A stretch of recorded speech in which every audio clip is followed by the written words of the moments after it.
मैं Om Prakash, sub inspector mobile forensic science unit Hisar से आज एक ऑनलाइन प्रोग्राम दे रहा हूं, जिसमें मैं ये बताऊंगा कि बच्चों की सुरक्षा में पुलिस की भूमिका कितनी महत्वपूर्ण है।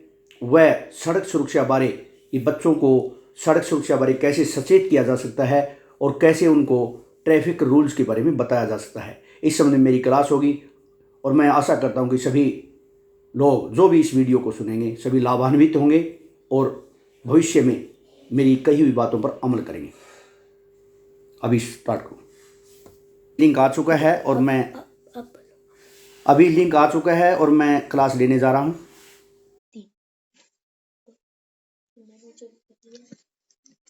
मैंने ऑनलाइन जो लेक्चर है क्लास ज्वाइन कर ली है।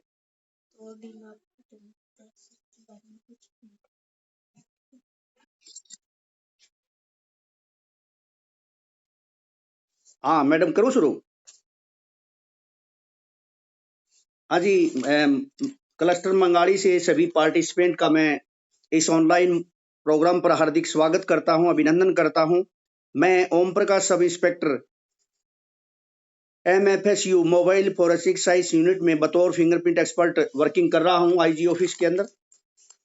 तो मुझे आज आप लोगों ने बच्चों की सुरक्षा में पुलिस की भूमिका व सड़क सुरक्षा व ट्रैफिक रूल्स के बारे में संबोधन के लिए इनवाइट किया है। मैं आप सभी का धन्यवाद करता हूं और मैं आशा करता हूं कि मेरे कहे गए शब्दों से या बताई गई बातों से आप काफी प्रभावित होंगी और बच्चों को भी इस बारे में जागरूक करेंगे। तो सबसे पहले जो मैं मेरा लेक्चर स्टार्ट करने जा रहा हूं, मैं आपको थोड़ा बताना चाहता हूं कि आज हमारे युवाओं की स्थिति, हमारे बच्चों की स्थिति हमारे देश में क्या है। और मैंने एक बुक भी लिखी है, मेरी बुक का नाम है अपनी राहें अपनी मंजिलें। और ये बुक सिर्फ युवाओं के लिए है, बच्चों के लिए है, जो बच्चे 9th 10th या +1 +2 के बाद अपना कैरियर बनाना चाहते हैं, उस कैरियर से संबंधित है। और ये बुक हमारी पुलिस की इन्वेस्टिगेशन व रिसर्च के आधार पर लिखी गई है। जब भी हम किसी भी युवा को ड्रग्स के लिए या कोई क्राइम के लिए पकड़ते हैं या उसकी काउंसलिंग करते हैं, तो हमने कुछ युवाओं का दिमाग स्टडी किया, कुछ बच्चों का दिमाग स्टडी किया, तो हमने पाया कि हमारे बच्चों में काफी संकीर्णताएं हैं। इसके कारण हमारा युवा ज्यादा सफल नहीं। हम देखते हैं कि हमारे देश के केवल 80%, केवल 20% युवा सक्सेस है और 80% से भी ज्यादा युवा सफल नहीं, किसी भी क्षेत्र में सफल नहीं। वे आवारा घूमते हैं या क्राइम करते हैं या ड्रग्स लेते हैं या किसी भी प्रकार का असामाजिक कार्य करते हैं। एक युवाओं की बहुत बड़ी भीड़ कई बार पुलिस के लिए सिरदर्द बनती है। कानून और व्यवस्था में सबसे बड़ी जो चुनौती पुलिस के सामने खड़ी करते हैं वे युवा करते हैं। अगर मैंने इस पुस्तक से प्रयास करने की कोशिश की है कि हम अगर युवाओं को सही ट्रैक पर ले आए और युवाओं को एक प्रोटेक्टर बना दे, समाज का सहायक बना दे समाज का, तो ये बहुत ही कारगर होगा हमारे लिए। इसीलिए इस बुक का जो लिखा गया विषय है वो है अपनी राय अपनी मंजिलें। हम देखते हैं कि हमारे यहाँ पर एक एजुकेशन को बहुत बड़ा महत्व दिया जाता है। जिस युवा के पास डिग्रियों का बंडल है, जो युवा MA है, MSc है या किसी भी प्रकार की उच्च डिग्री प्राप्त किए हुए है, तो उसका समाज में बड़ा स्थान होता है, उसको बहुत ही सम्मान की दृष्टि से देखा जाता है। परंतु इसके विपरीत है कि युवा जो आफ्टर मैट्रिक ITI का डिप्लोमा लेता है या पॉलिटेक्निकल से डिप्लोमा लेता है, उसको हे दृष्टि से देखा जाता है कि यह शायद यह युवा कमजोर है, पढ़ाई में ज्यादा कामयाब नहीं, इसीलिए इसने डिप्लोमा किया है। परंतु मैं इस अवधारणा को समाप्त करना चाहता हूं। जिस युवा के हाथ में स्किल है, जिस युवा के हाथ में तकनीक है, वो युवा ज्यादा सफल है। जिस युवा के हाथ में डिग्रियों का बंडल है, एकेडमिक एजुकेशन है और उसके दिमाग में तकनीकी या किसी प्रकार का कौशल नहीं, वो युवा इस समय असफल है। वो युवा केवल सरकारी नौकरी के लिए कोचिंग सेंटरों में भीड़ के रूप में शामिल होता है। हम देखते हैं कि हमारे हिसार के अंदर भी साला 1 वर्ष के अंदर कम से कम 15 लाख के करीब युवा कोचिंग के लिए आते हैं और केवल 100 या 150 के करीब युवा सरकारी ज्वाइन करते हैं। देखो, एक युवाओं की भीड़ जो सरकारी नौकरी हासिल करना चाहती है, यही हमारी समस्या है।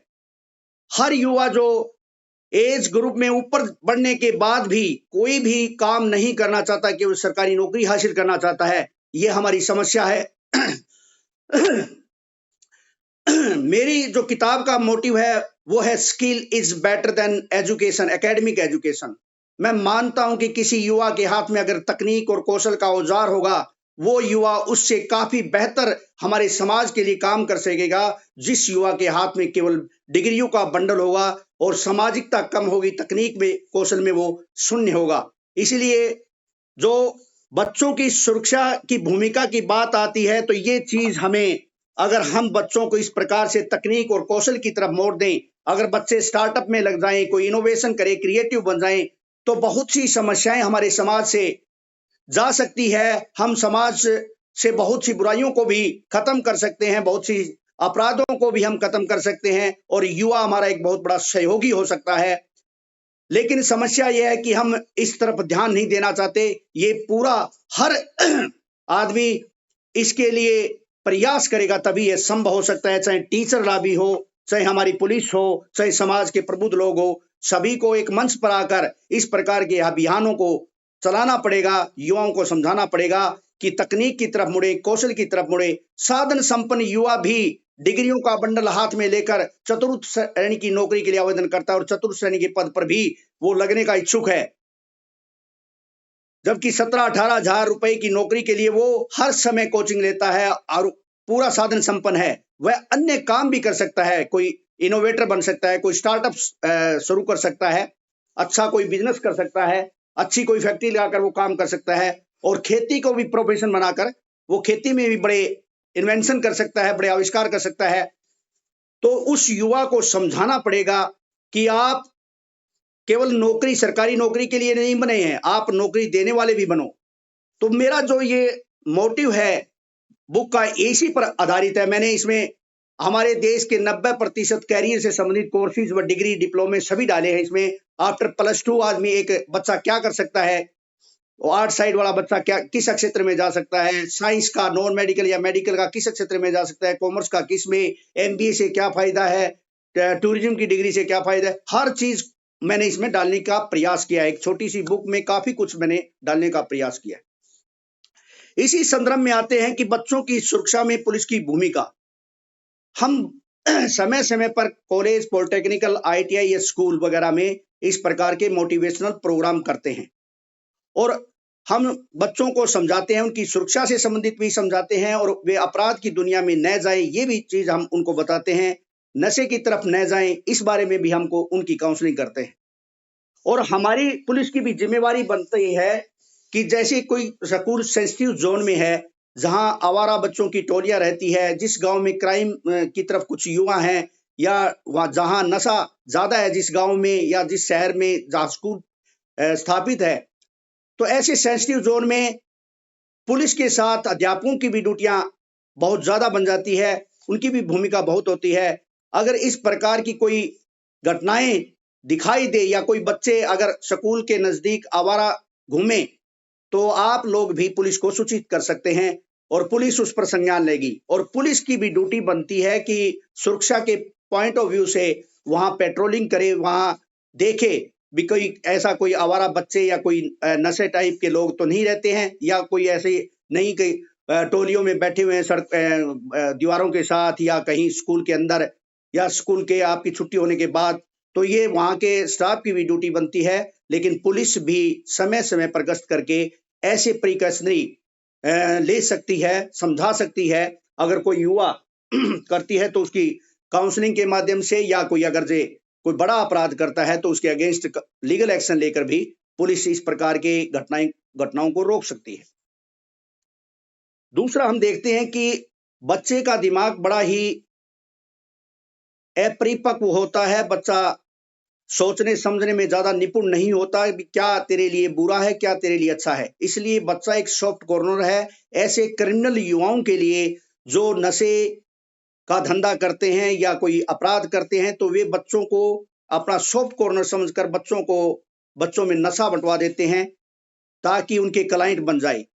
उन लोगों का वे बैड एलिमेंट होते हैं, उनका केवल स्वार्थ होता है पैसे कमाने का, और वे पूरे समाज को दूषित कर सकते हैं। इसलिए हमें क्लोज वॉच रखनी है बच्चों पर कि भी उनका किसी प्रकार की कोई संगति आवारा बच्चों के साथ न हो, कोई नशे की तरफ तो नहीं जा रहा, और किसी भी प्रकार से वो किसी गलत बच्चे के टच में तो नहीं।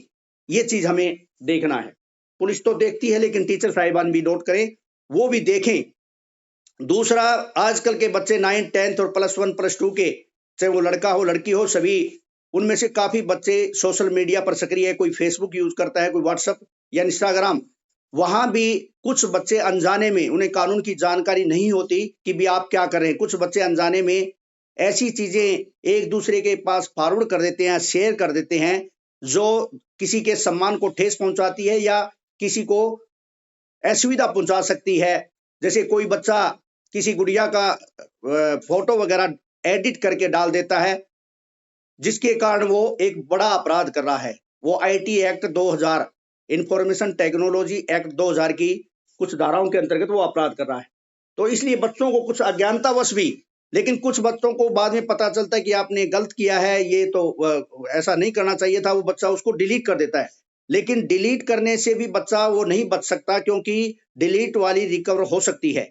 चाहे वो डिलीट कर ले, लेकिन वो भी रिकवर हो जाएगी। इसलिए बच्चों को समझाना है कि सोशल मीडिया पर जब आप फेसबुक पर या व्हाट्सएप पर सक्रिय हैं, अगर आप कोई गलत काम करते हैं तो आप क्लोज वॉच में हैं, क्योंकि आजकल इंटरनेट और टेक्निक ऐसी है कि उन चीजों को रिकवर किया जा सकता है और आप बच नहीं पाएंगे। इसलिए आप इस प्रकार की किसी भी प्रकार से सोशल मीडिया पर गलत सेटिंग वगैरह न करें, कोई गलत फोटो वगैरह एडिट करके आगे न भेजें, या कोई गलत वीडियो बनाकर न डालें, वायरल न करें। ये चीजें बच्चों को समझानी, क्योंकि ये सारी चीजें बच्चों को की सुरक्षा से जुड़ा हुआ मुद्दा है।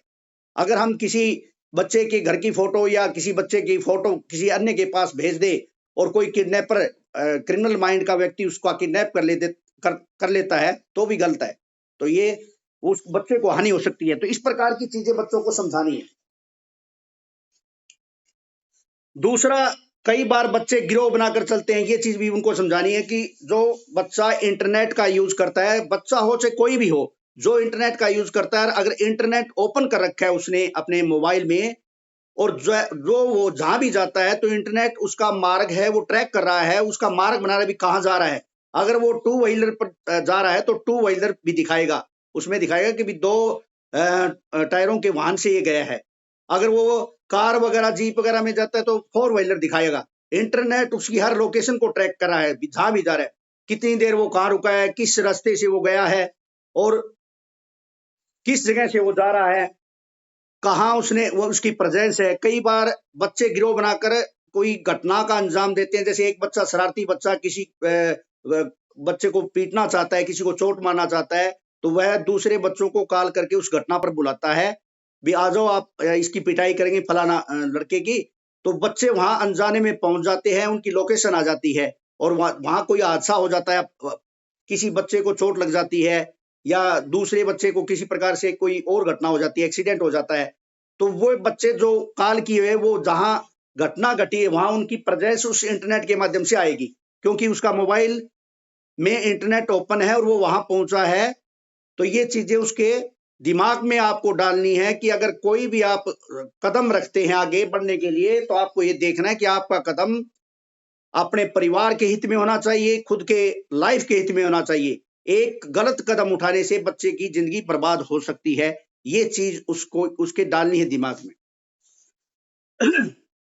दूसरा, हम देखते हैं, बच्चों को समझाते भी हैं, मोटिवेशनल प्रोग्राम जब देते हैं तो हम देखते हैं कि शहरों में बच्चे जाते हैं, कुछ गरीब घरों के बच्चे भी हैं, और एक माँ बाप अपनी खून पसीने की मेहनत की गाढ़ी कमाई से उस बच्चे को देता है भी आप कोचिंग लें, पढ़ाई करें, लेकिन वही बच्चा अपने माँ बाप के सपनों को धूमिल करता है। वो बच्चा अपने माँ बाप की मेहनत की कमाई को नशे में या बीच ढाबों पर बैठकर कुछ अन्य कामों में उड़ाता है।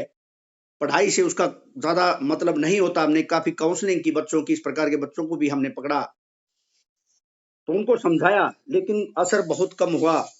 तो ये चीज आप लोग बच्चे के टच में रहते हैं, इमोशनल तरीके से जोड़ने की कोशिश करें, उनको समझाएं कि भविष्य में आपको एक अच्छा नागरिक बनना है, आपको किसी भी प्रकार से ऐसा कोई कार्य नहीं करना जिससे कि आपके परिवार की, आपके समाज की इज्जत को कुछ नुकसान पहुंचे। एक एक अन्य जो मामला आजकल हम देख रहे हैं वो ये है कि कुछ अर्ली एज में कुछ लड़के लड़कियां घर से भाग जाते हैं, किसी भी प्रकार की उनके अभिभावक की कोई परमिशन नहीं होती, न कुछ उनको बताते हैं, और अर्ली एज में ही शादियां कर लेते हैं, कोर्ट में जाकर लव मैरिज कर लेते हैं। मैं इस प्रकार की चीजें हमने काफी काउंसलिंग की और हम कुछ हद तक उन बच्चों को, उन लड़कों को समझाने में कामयाब हुए। हम इस चीज के विरुद्ध नहीं, क्योंकि ये आपका अधिकार है, लेकिन हम इस चीज के विरुद्ध है कि कई बार बेमेल इस प्रकार की घटनाएं होती है और जिनका नतीजा बाद में बहुत बुरा आता है। कृपया जब आप इस प्रकार की घटनाओं को अंजाम दे तो अपने घर से निकलने से पहले, अपने डॉक्यूमेंट साथ ले जाने से पहले कई बार सोचें कि हम क्या कर रहे हैं। कई बार कुछ लड़कियां बिना वेरीफाई के ऐसे लड़कों के साथ भाग जाती है जो वे लड़के नशा करते हैं या किसी भी प्रकार के गलत कामों में इन्वॉल्व है। बहुत सी लड़कियों को हमने समझाने की कोशिश की, उनकी काउंसलिंग की, लेकिन वहां हमें ज्यादा कामयाबी नहीं मिली। लेकिन लड़के काफी हद तक हमने कामयाबी मिली, लड़कों को हम समझाने में भी कामयाब हुए। मैं यहाँ एक आपको एडवाइस करना चाहता हूँ कि आप लड़कियों की काफी टच में रहती हैं और आपकी बातों को लड़कियां काफी गौर से भी सुनेंगी, तो उनको ये समझाने की कोशिश करें जब भी आप इस प्रकार का कदम उठाएं तो आप वेरीफाई करें उस लड़के के बारे में, उस लड़के के परिवार के बारे में, उस लड़के के बिहेव के बारे में, उस लड़के की एजुकेशन के बारे में। अभी अब अगर आप समझाने में कामयाब होगी तो भविष्य में लड़कियां ऐसी गलती शायद कॉलेज सत्र पर ना करे या कहीं कोचिंग सेंटरों में ना करे। तो इस प्रकार की घटनाएं बहुत सामने हमारे आई है और इसमें पुलिस की भी एक महत्वपूर्ण भूमिका ये है कि आजकल कुछ गरीबी जिन घरों में है, कुछ अज्ञानता है, पढ़ाई ज्यादा नहीं है, वहां एक नाबालिग शादियां भी अभिभावक भविष्य के डर से, बच्चों के बिगड़ने के डर से उनकी शादियां जल्दी कर देते हैं।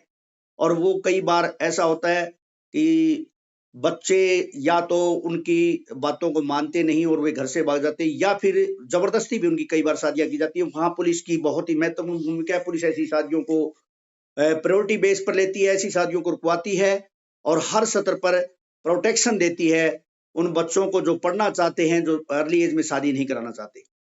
तो इस बारे में अगर आप अवेयर कर सको तो ये भी अवेयर करना है, समझाना है। अगर इस प्रकार की घटनाएं अपने आस पड़ोस में, यहाँ कई बच्चे के माध्यम से आपको मिले तो आप तुरंत पुलिस के पास इस प्रकार का से सूचना दे सकते हैं, टेलीफोन कर सकते हैं। तो ये चीजें भी एक जरूरी है। और एक जुवेनाइल जस्टिस एक्ट आया है 2000 में, सरकार ने बनाया है। पहले एक 1986 का था, उसमें अमेंडमेंट करके, तो उसमें सारी प्रिकॉशन दी गई है, सारे उसमें धाराएं, काफी धाराएं हैं। और उसमें बच्चे को, अगर बच्चे की काउंसलिंग करानी तो एक बोर्ड भी निर्धारित है हमारे जिला स्तर पर, वहां बोर्ड के पास काउंसलिंग होती है। बच्चा कोई अपराध करता है या कोई बच्चे से गलती हो जाती है तो बच्चों की सुरक्षा से संबंधित, और उसमें बच्चों के अधिकार भी दिए गए हैं, जिसमें बच्चों को लाइफ, राइट टू लाइफ और right to development, right to reading, इस प्रकार के कुछ अधिकार उनको आवंटित हैं। वे पढ़ने का भी अधिकार है, उन्हें जीने का भी अधिकार है, उन्हें विकास करने का अधिकार है और उन्हें घूमने का भी अधिकार है। इस प्रकार के अधिकार उनको दिए गए हैं। तो इस प्रकार से उनके अधिकारों का भी हमें संरक्षण करना है।